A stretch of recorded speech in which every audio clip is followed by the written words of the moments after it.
Hello students, I am Sachin Prakash and I teach and mentor students in chemistry for IIT I believe that the real confidence which is required to crack this IIT exam will come only when you are confident in tackling good problems. And that clarity and understanding of concepts will only develop when you are really comfortable in handling these problems. So this video contains the paper discussion which I have conducted in my uh, classes online. Okay, and a lot of good doubts are there which I have discussed here. It will be helping you people in understanding, developing an understanding in how to approach and tackle good problems. Okay, and if you like this, if you found this paper discussion video to be useful and interesting, you can, like, comment, and subscribe to this channel, which will surely, motivate me to add some more useful videos of this type. Okay, because ultimately it's this is just an effort, honest effort, small honest effort from my side to help the student, uh, help my students as well as other students also in their ITJ preparation. So let us begin with this paper discussion. Okay. Okay, so today we are going to discuss AFT 11, paper 2. Okay, so this is the paper in front of you. The section 1 is single correct questions, and then you have section 2, which is multi-correct questions. Okay, and then you are having the section 3, which is paragraph type of questions. So there are some pretty good questions in this paper. So let us start the discussion now. Okay. So, yes, now one of you people have to say yes or no as usual.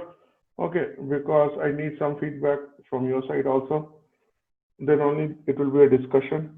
Okay, so question number 19, 20, and 21. Any doubts?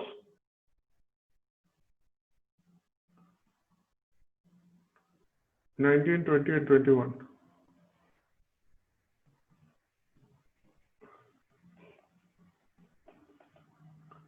Harini? Handavi, Shrinya. Anyone, any doubts? You see, in question number 19, they're asking that in limestone deposit area, why there is temporary hardness in water. That will be because in presence of CO2, okay, calcium carbonate will react with water and CO2 to give calcium bicarbonate ions. Okay, this is the only plausible reason why there will be calcium 2 plus dissolved in water. Everyone is clear with this? Yes or no? Yes, sir. Okay. Okay. So 1920 is which of them is the most stable oxides of halogens? Now you see, always remember due to middle row anomaly, bromine oxides will be the most unstable oxides. Okay. So oxides of bromine are not stable. Now between oxides of fluorine and oxides of iodine, you see the oxides of iodine are more polar because there is a lot of electronegativity difference between iodine and oxygen. So they will be the most stable oxides. So answer should be I2O5.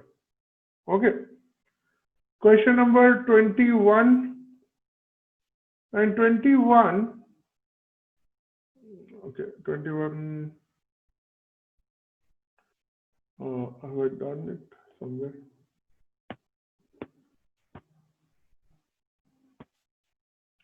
Yeah. So in 21, basically you are having what they are saying is that you are passing 1 picoampere of current for 1 millisecond. Okay. And that will be able to deposit some amount of cadmium 2 plus ions in aqueous solution. Okay. So they are asking how much will be the number of ions which will be, measured in this experiment. So what we have to do is that we have to calculate the total charge.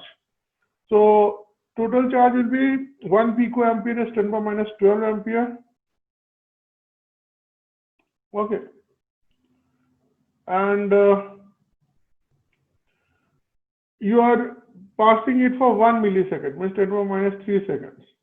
So it will be 10 power minus 15 coulombs of charge. 10 to the power minus 15 coulombs will be 10 to the power minus 15 by 96,500 farads. So that will be equal to 10 into 10 to the power minus 16 by 9.65 into 10 to the power 4.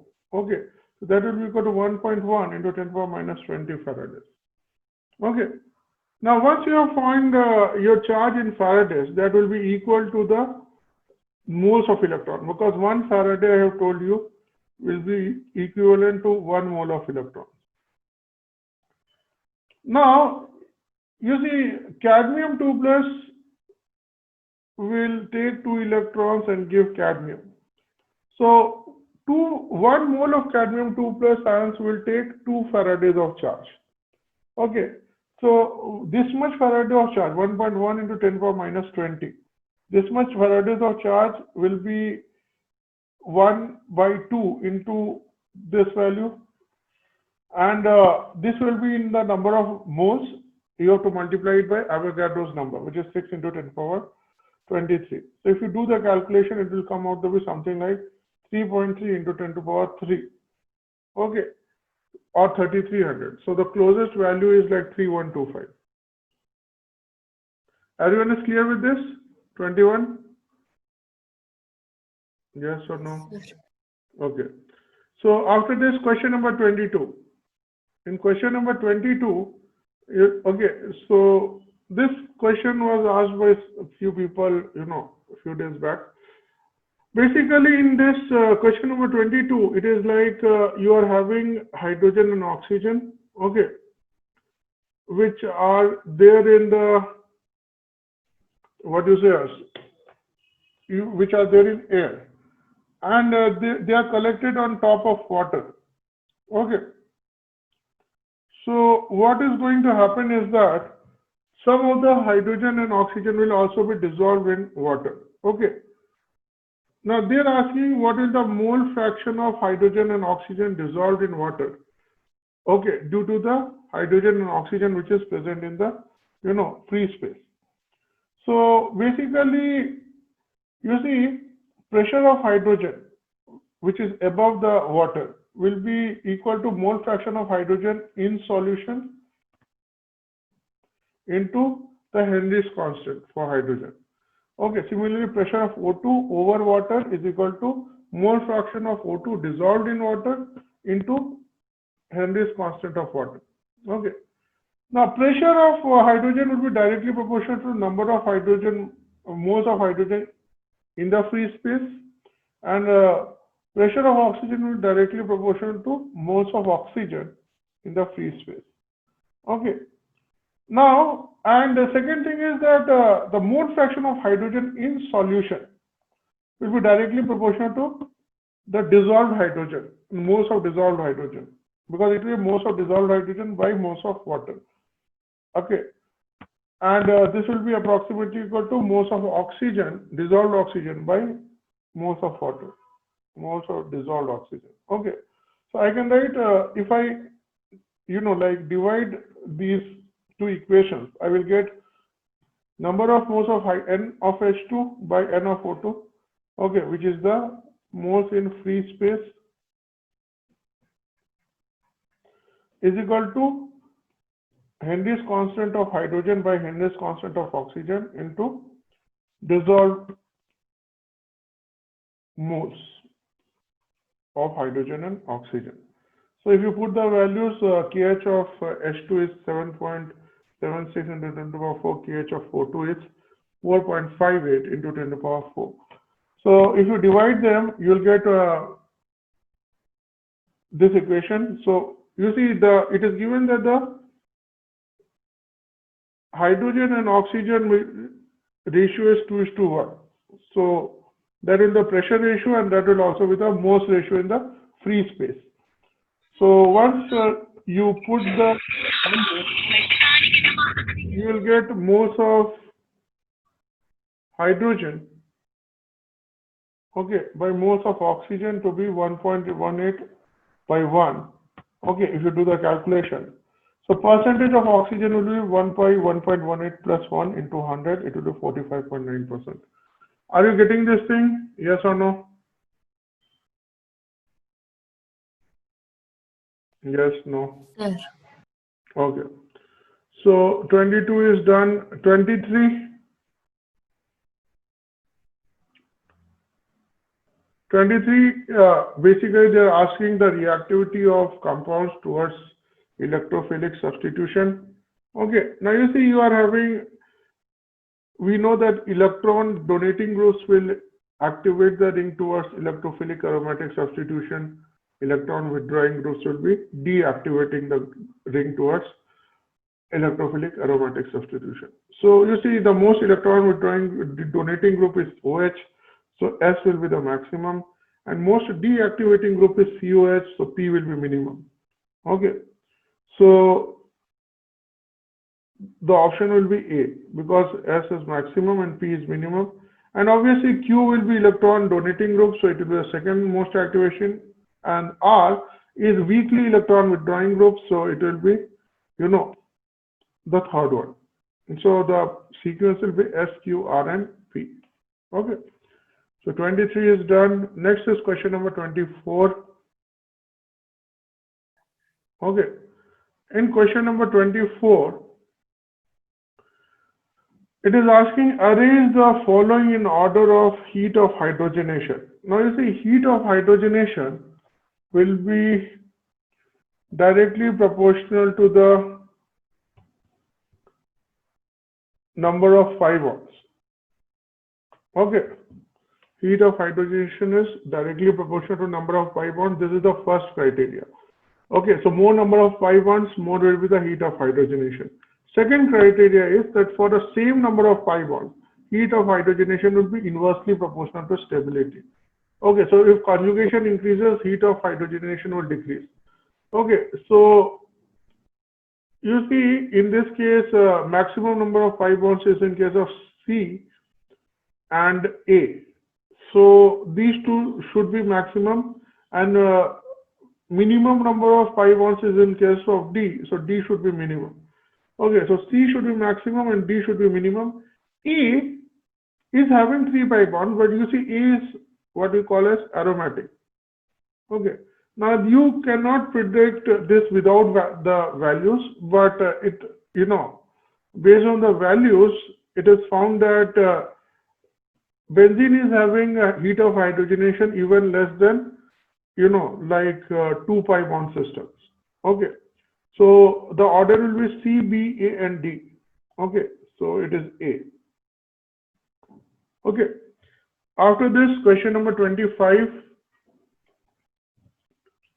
it is saying that the given OSA zone can be obtained from which of the following monosaccharides. Now you see, I have told you that in the OSA zone formation, only the first 2 carbon atoms are involved. Okay, and only the first chiral center is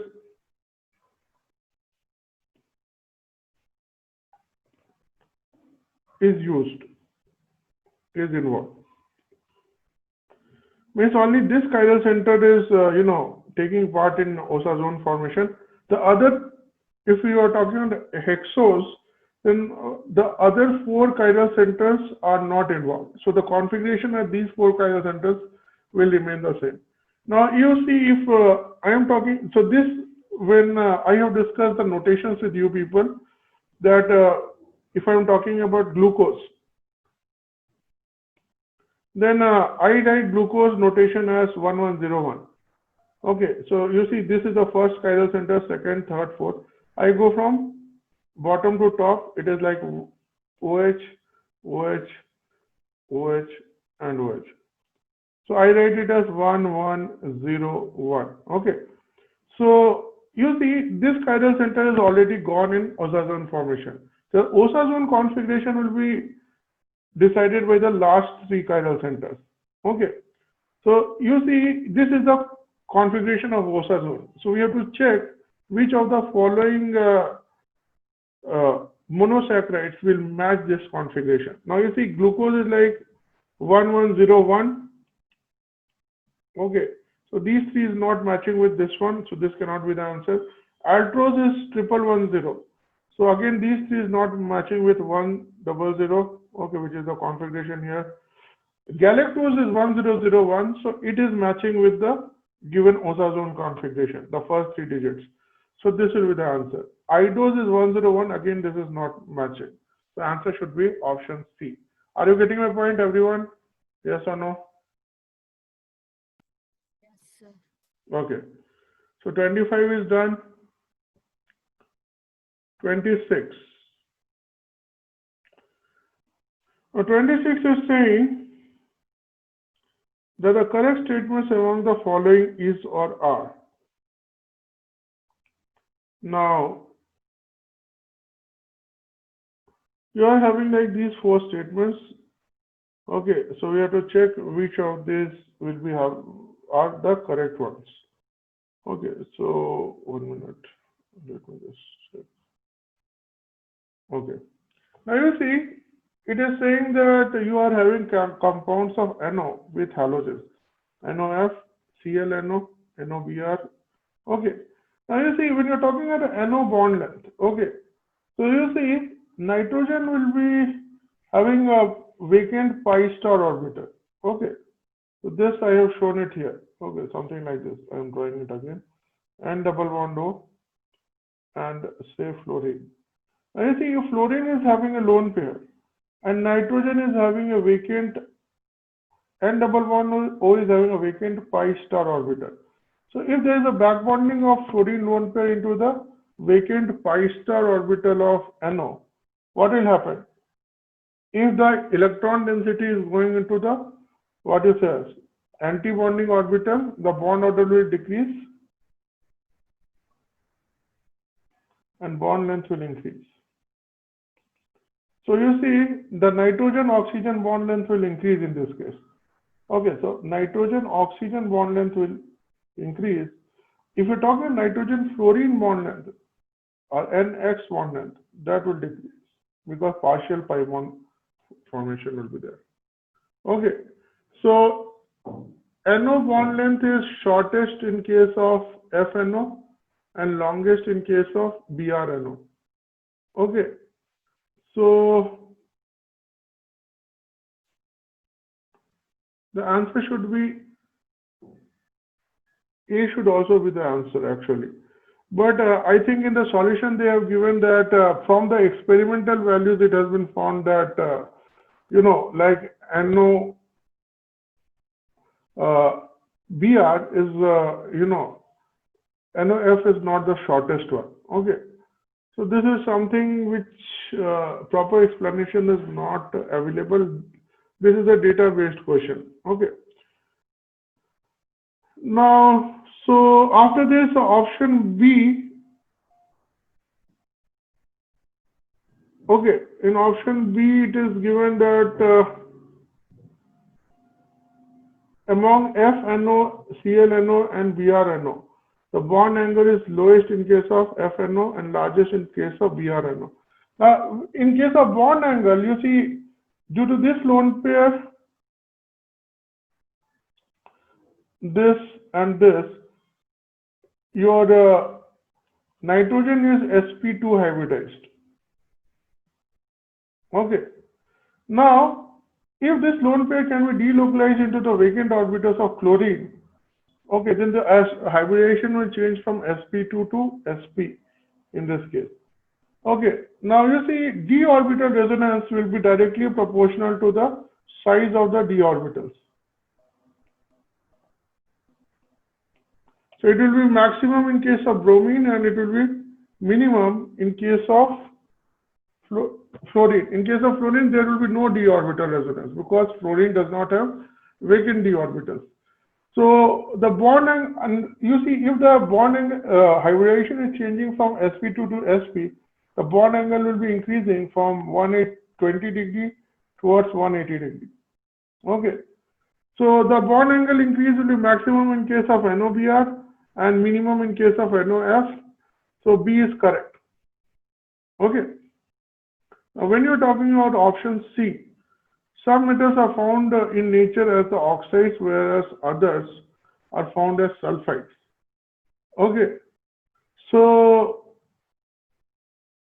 heavier metals like lead and mercury are found as sulfides. Okay.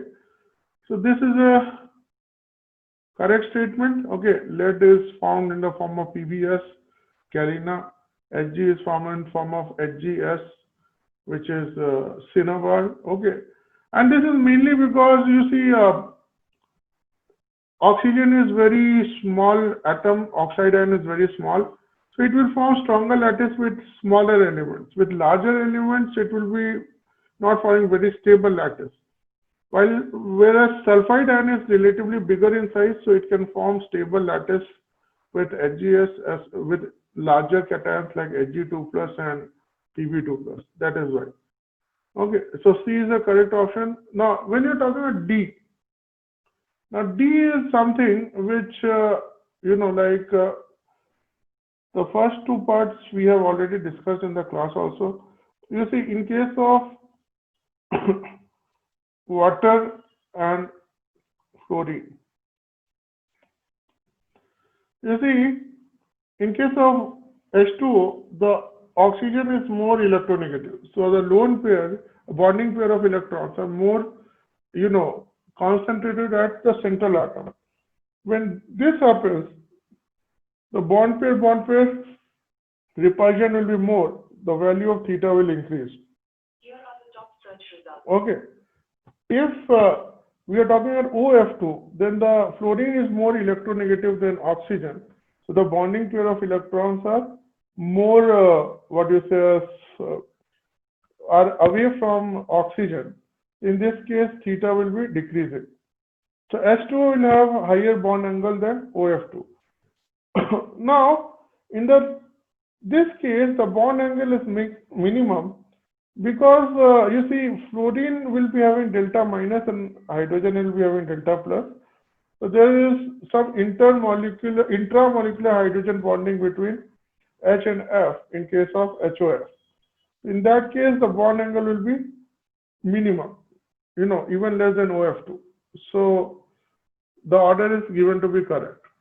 Everyone is getting this? 26? Yes, no? Something? Yes, sir. Okay. After this, question number 27. Okay. Blood in human body has different colors. One that flowing in arteries and other which is flowing in veins. That is why. So if you have seen the venous blood is a little bit blue in color compared to the, blood which is flowing in artery, which is, deep red in color or scarlet red. Now, that is because of, different composition of hemoglobin in, oxygenated and deoxygenated blood. Now, arteries will be containing oxygenated blood, while the veins generally contains the deoxygenated blood. So you see, in arterial blood, you are having oxyhemoglobin, okay, which is diamagnetic because oxygen is acting as the ligand here, okay. While venous blood will be deoxyhemoglobin, where water is acting as a ligand, and it will be paramagnetic, okay. So you see, oxygen will be acting as strong field ligand. That is why it is causing all the Fe2 plus d electrons to, pair up. So in that case, your complex will be diamagnetic. Water is a weak field ligand, so it will be it will be forming a high spin complex with Fe2 plus. So in that case, you will be getting paramagnetic. Okay, D6 configuration, if you are talking about, if you are having a strong field ligand, then it will be something like this, Fe2 plus. And if Fe2 plus is with a weak field ligand, it will be forming something like this.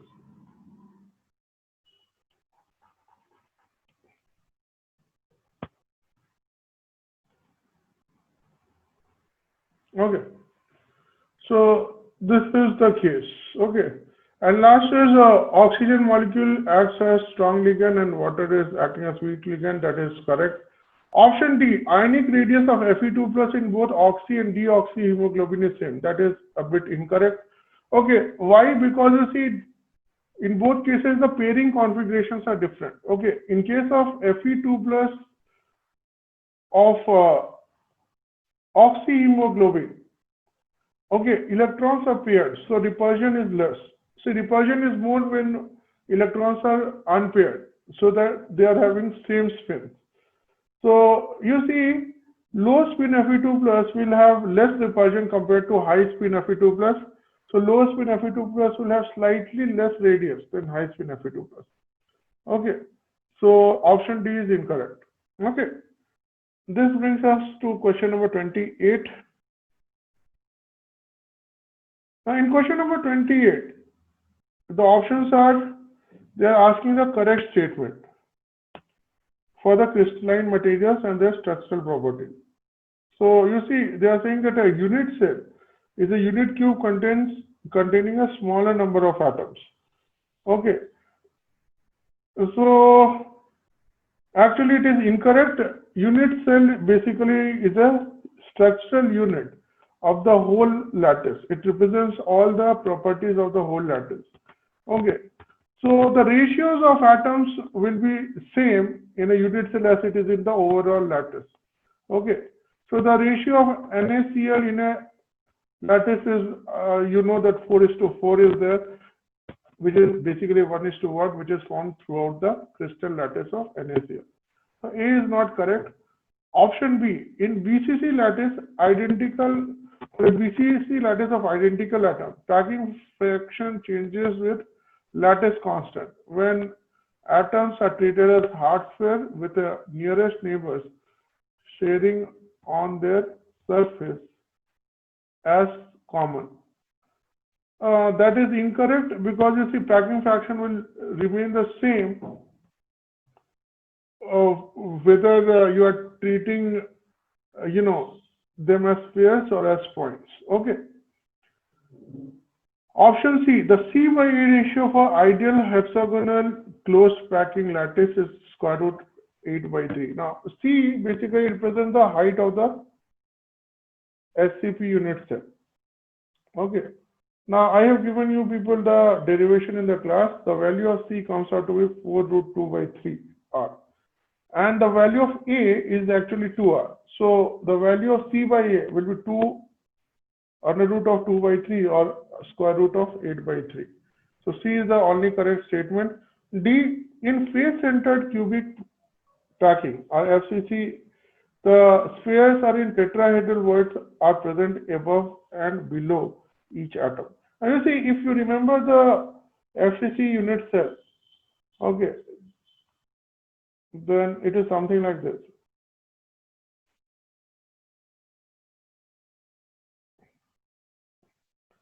So you see, you have a tetrahedral void. No, if I connect this diagonal, then you have a tetrahedral void at a distance of root 3a/4.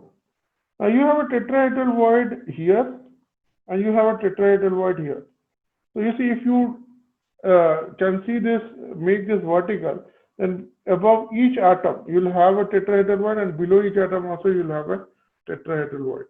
So it should be tetrahedral void. They have given octahedral void. That is why it is incorrect statement. Okay. So 28D will be an incorrect statement. Okay. Is this clear to all of you? Yes, no? Yes or no?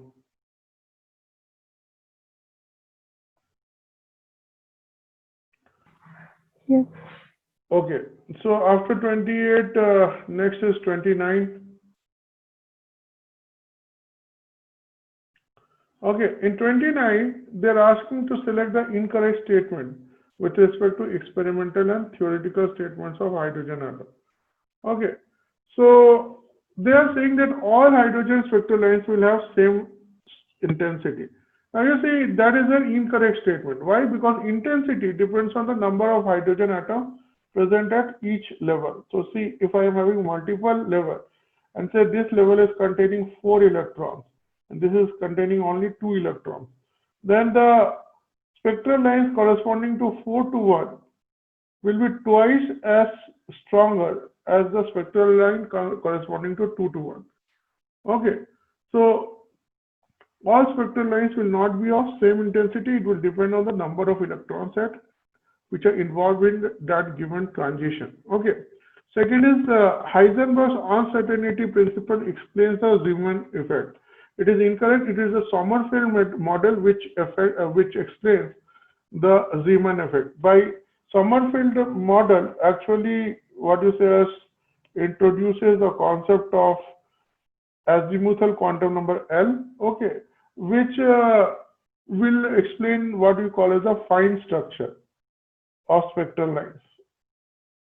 The fine structure is obtained when, basically refers to the splitting of spectral lines when it is kept in, magnetic or electric field. So magnetic field effect is the Zeeman effect. The electric field effect is the Stark effect. Okay. So the fine structure is explained only by the Sommerfeld model. Okay. See, concept of Bose orbit has been vanished out by uncertainty principle. That is correct, because Bose orbit talks about fixed, path of electrons, while the uncertainty principle says that we cannot accurately measure the position of an electron. So talking about fixed orbits is not a valid thing. Okay.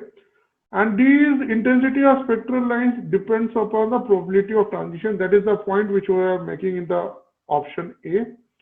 Okay. More is the probability of transition.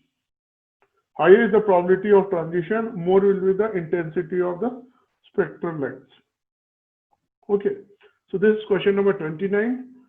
Next, we move to question number 30. Now, in question number 30, okay, they're asking what are the bases which are present in RNA but not in DNA.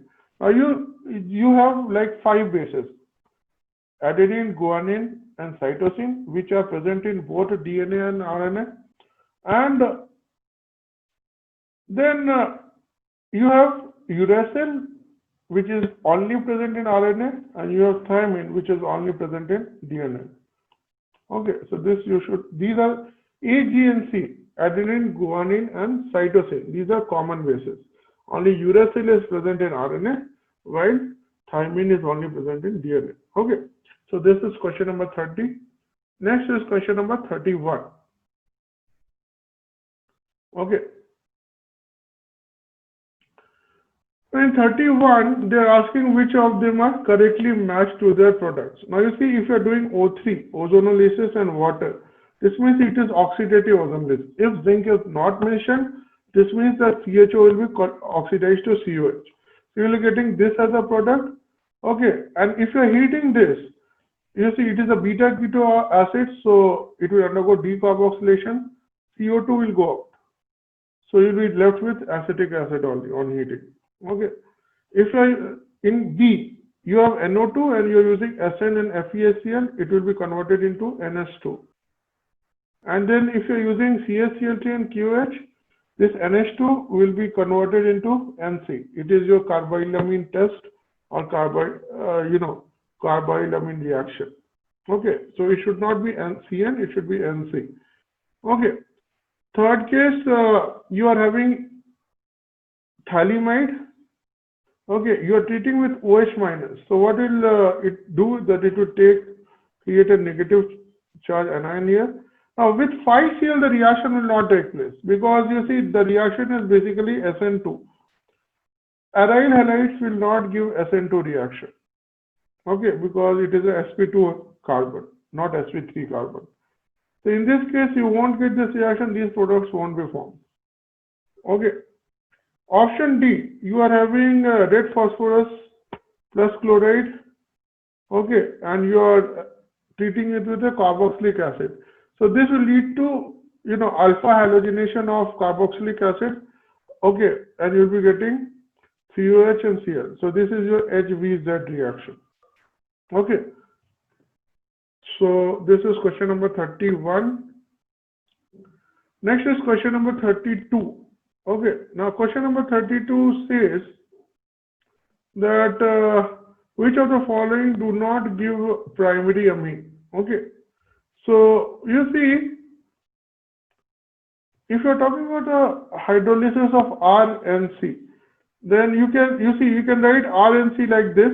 This is the configuration in which carbon is having vacant orbital.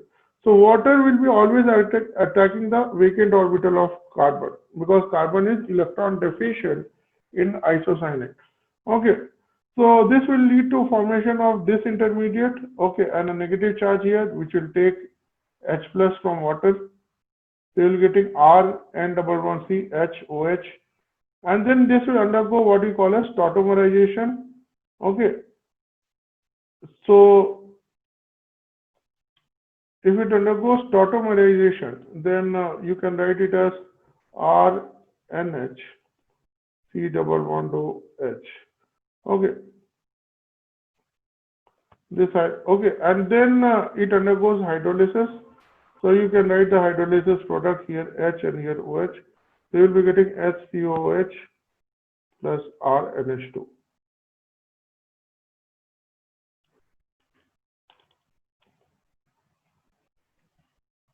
Okay. So A will give primary amine, so A cannot be the answer. RCN LiLH4 you will be getting RCH2NH2. So B cannot be the answer. NaOH Br2 Hofmann bromamide degradation of 1 degree amide will give 1 degree amine. So C also cannot be the answer. So this brings us to option D. Now you see, if you are talking about option D,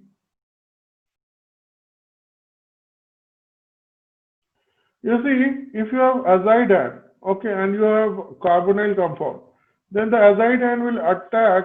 This is delta minus and this is delta plus. Azide ion will attack here.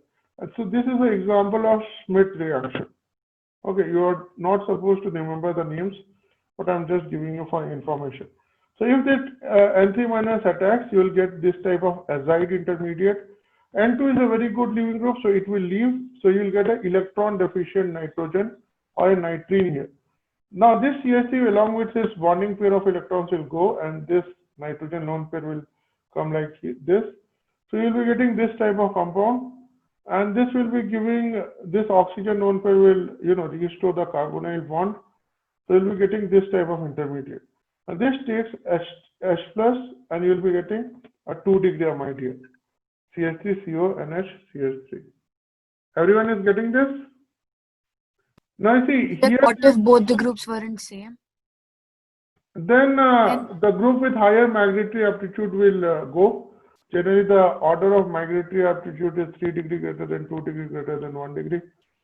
Okay, it will follow the same migratory aptitude order which we see in case of pinacol rearrangement. Are you getting my point? Yes. Okay. So this is like this. Okay. So answer will be option D, because you see in this case you are getting an amide, you are not getting an amine. But yeah, if instead of concentrated H2SO4 they would have mentioned dilute H2SO4, then the hydrolysis of this would have given 1 degree amine. Okay.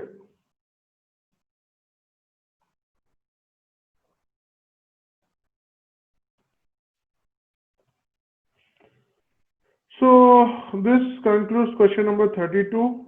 Next is question 33 and 34. Now 33 and 34, you have a paragraph which is something related to metallic or non-stoichiometric hydrides. So they are asking which of these is not applicable for metallic hydrides. Almost all metallic hydrides are non-stoichiometric.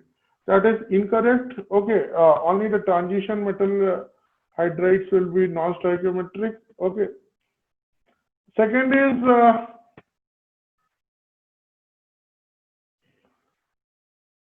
metallic hydrides do not follow the law of constant proportion.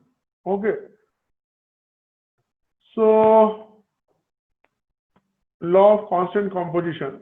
Okay, so that is also, if the first option is not correct, the second will also be not correct. Okay, because not all metallic hydrates will be non-stoichiometric. There can be some stoichiometric hydrates also. Okay, so B won't be correct. C, during the formation of metallic hydride, the valency of atoms, metal atom does not change. That is correct. You see, in metallic hydrates, what happens is that the hydrogens are trapped in the interstitial spaces between the metal kernels. Okay, so there is no compound formation in case of metallic hydrate. Okay, it's like hydrogen atoms are trapped inside the interstitial voids of metal. Okay, and option D, metallic hydrides conduct electricity and heat less efficiently than parent metals. That is incorrect. Okay, as for heat conduction will be more in case of metallic hydrides because you see the vacant spaces are occupied by by hydrogen atoms, so they will pass the vibrations more efficiently compared to when there is no hydrogen in the interstitial spaces. So the heat conduction will be more in case of metallic hydrates. Okay. So this is question number 33. Question number 34. Which of the following metals can be used for storage of hydrogen and as a source of energy? So you see, this is a very important point from like a fuel cell technology point of view. We need metals which can absorb hydrogen over their surface. Okay, and the absorption capacity is mainly observed in case of group 10 metals. Okay, with nickel, palladium, and platinum. Out of which palladium and platinum have very high adsorption tendency towards hydrogen molecules. So the answer should be PD and PT. Okay, nickel also adsorbs hydrogen to some extent, but its absorption capacity is not that much as palladium and platinum. Okay, so answer will be option C. Now this brings us to the last, what you say as, yes? What about electricity, sir, for 33rd D? Electricity, you see, electricity will be depending on electrons actually. Okay, now electrons will be remaining the same in a metallic hydride. Okay, so the electrical properties won't be that much affected by, trapping of hydrides inside the surfaces. Are you getting a point? Yes. But the thermal conduction will change drastically because, now the vibration can be more efficiently transferred from one atom to another atom. Getting a point? Yes or no?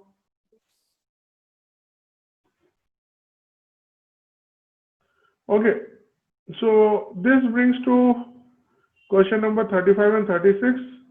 Now 35 and 36 is something which is based on charge and mass balance. Okay, so it is totally outside the JEE syllabus actually, but you will get these type of questions in Chaitanya papers. Okay, so let us look into it. Okay, now you see, when you're talking about lead carbonate, okay, lead carbonate is a sparingly soluble salt, so it will decompose as Pb2 plus and CO3 2 minus.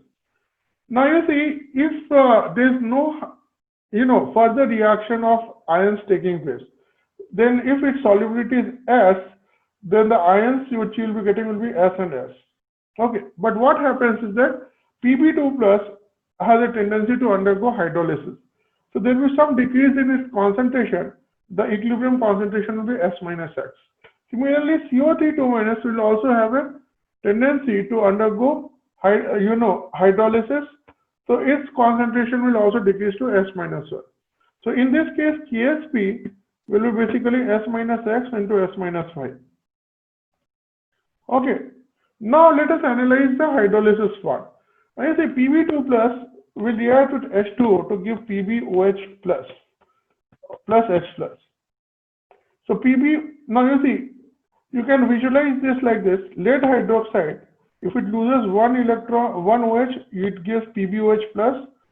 and if it loses one more OH plus minus, it gives Pb2 plus. So if you're talking hydrolysis, then hydrolysis first it will give PbOH plus and then PbOH whole twice. Okay, so you see what it says, the base dissociation constant which is involved between Pb2 plus and PbOH plus is Kb2. So the hydrolysis constant which is Kw by Kb, here the Kb will be Kb2. Are you getting my point? Yes or no? And this is given to be Ka. Okay. This is given to be Ka. Okay. So, and pK is given to be like 7.9 here. Now you see, in question number 35, they have not asked anything like any numerical. So the values are just meant for your understanding purposes only. Okay. Now when you're talking about carbonate ion, now carbonate ion will undergo two-step hydrolysis. First, CO3 2 minus plus H2O will give SCO3 minus plus OH minus. The KH will be Kw by Ka, and Ka which is involved here is Ka2. Okay, the base acid dissociation constant between SCO3 minus and CO3 2 minus. So it will be Kw by Ka2. Okay, is KH2. Okay, and if you are talking about further hydrolysis, SCO3 minus plus H2O giving H2CO3 plus OH1, KH3 will be equal to Kw by Ka1. So you see, since they have given both dissociation constants for what you say as H2CO3, so we are considering both steps of hydrolysis. In case of Pb2 plus, they have only given one step. So we are considering only single step hydrolysis here. Now you see, if we want to write it in terms of what you say as mass balance expression, you see PbCO3 is giving Pb2 plus and CO3 2 minus. So initially Pb2 plus concentration will be equal to S, which is the solubility of the salt. And carbonate ion is initial concentration will also be S, okay, which is the solubility of PbCO3. Okay. If its solubility is S. But you see, this Pb2 plus will undergo a bit of hydrolysis. So it will give some part of Pb2 plus will give PbOH plus and another will remain as Pb2 plus only. Okay, while in case of carbonate ion, you see some part of it will be giving SCO3 minus, some part of it will give H2CO3 and some part of it will remain as carbonate ion. Are you getting a point? Yes or no? Up to this, is it clear? Yes, no. Yes, sir. Okay. Now you see, if I'm writing mass balance expression, it is basically principle of atom conservation, which we have discussed. So the amount of lead atoms will be fixed. Okay, so initially if you are having S moles of lead atom in 1 liter of solution, then finally also it will be S only. So initial concentration of Pb2 plus will be equal to equilibrium concentration of Pb2 plus concentration of PbOH plus. This is the mass balance expression for Pb2 plus. Similarly, if I am writing the mass balance expression for CO3 minus, it is basically POAC for carbon atoms. So this will be equal to concentration of CO3 minus at equilibrium plus SCO3 minus at equilibrium plus H2CO3 at equilibrium. Now you see, if I'm writing KH1, now KH1 is somewhere here. It will be equal to concentration of PbOH plus into H plus by concentration of Pb2 plus. So if we are writing it here, it will be something like this, and that is equal to Ka, which is given here. Okay, so from this I can find the concentration of PbOH plus, it will be Ka into concentration of Pb2 plus by concentration of H plus. Okay, now you see, if I put it in this expression, which is equation 1, then I can get S is equal to Pb2 plus PbOH plus. This is representing the concentration of PbOH plus, which is K into Pb2 plus by concentration of H plus. Now if you simplify this expression, you will get concentration of Pb2 plus to be S by 1 plus Ka by concentration of H plus. Okay. Now let us focus on bicarbonate ion. Now for bicarbonate ion, KH2. What is KH2 expression? This one. Okay. KH2 will be Kw by Ka2. Okay. So you see, because we are talking about hydrolysis in which carbonate ion is going to bicarbonate ion. So the Ka value between them is Ka2 only. Okay. And from bicarbonate to H2CO3, the Ka value involved is Ka1. If I am using the first expression here, then I can write KH2 is equal to Kw by Ka2 is equal to by SCO3 minus into OH minus by CO3 2 minus. Okay. Now I can write bicarbonate ion in terms of carbonate ion, okay, as Kw by Ka2 into CO3 2 minus by OH minus. The Kw by OH minus will be concentration of H plus. Okay, always remember that this is always valid in aqueous solution. No matter what is the case, Kw will always be H plus into OH minus. From this, I can get bicarbonate ion in terms of CO3 2 minus. Similarly, if I am taking the KH3, which is this expression, SCO3 minus plus H2O giving H2CO3 plus OH minus. Then KH3 will be concentration of H2CO3 into concentration of OH minus by concentration of bicarbonate ion, and that is equal to Kw by Ka1. Okay. So if that is the case,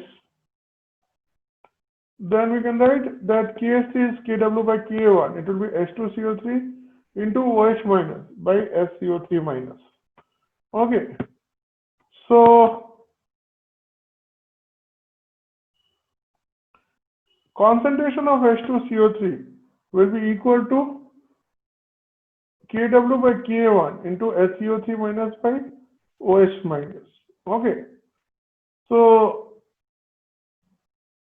now I want to express SCO3 minus, okay, H2CO3 in terms of carbonate ion. First, we will have to express H2CO3 in terms of bicarbonate ion. It will be Kw by Ka1 into SCO3 minus by OH minus. Kw by OH minus will be concentration of H plus. So it will be concentration of H plus into Ka1 into concentration of bicarbonate ion. And we can use the bicarbonate ion expression which we have gotten here. So it will be concentration of H plus square by Ka1 into Ka2 into concentration of carbonate ion. Okay. So we can write, if we substitute all the expressions of H2CO3 and SCO3 minus in the POS mass balance equation, then I can write concentration of CO32 minus initial is equal to CO32 minus plus this is the concentration of SCO3 minus and this is the concentration of H2CO3. So if you simplify the expression, it will come something like this. CO32 minus is S by this whole thing. So you see, KSP is basically concentration of Pb2 plus into concentration of CO32 minus. We have, this is the expression of CO32 minus, and for Pb2 plus the expression we have decided here. Okay. So if you put this both, it is S by 1 plus under 1 plus K by H plus into S by 1 plus K by H plus by K2 into H plus square by K1 into K2. So if you find the right expression of S, it will come out with this expression. Now you see in the option A, they have given it to be KSP by this. So option A won't be correct. Okay. So you see A won't be correct in this case. So the option D, which is all of the above, is automatically incorrect. Okay. So actually it should have been KSP into 1 plus K by H plus into 1 plus H plus by K2 plus H plus square by K1 K2. Okay. So this is something which is an error, typing error most probably. Option B, which is concentration of CO32 minus, is given to be correct, and concentration of Pb2 plus is also given to be correct.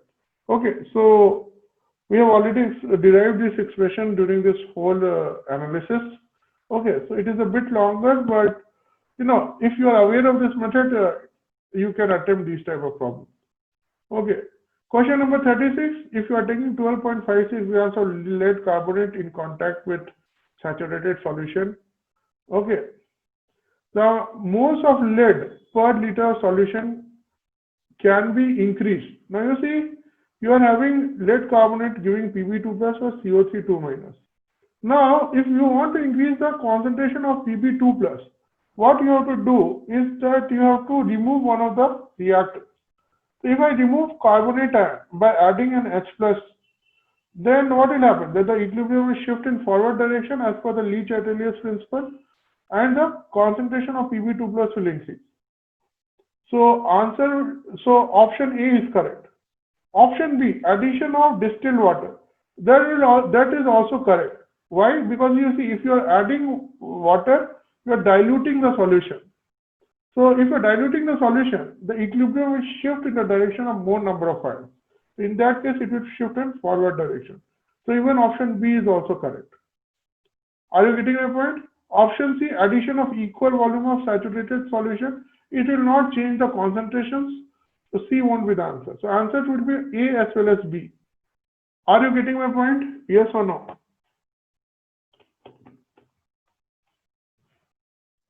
Yes, sir.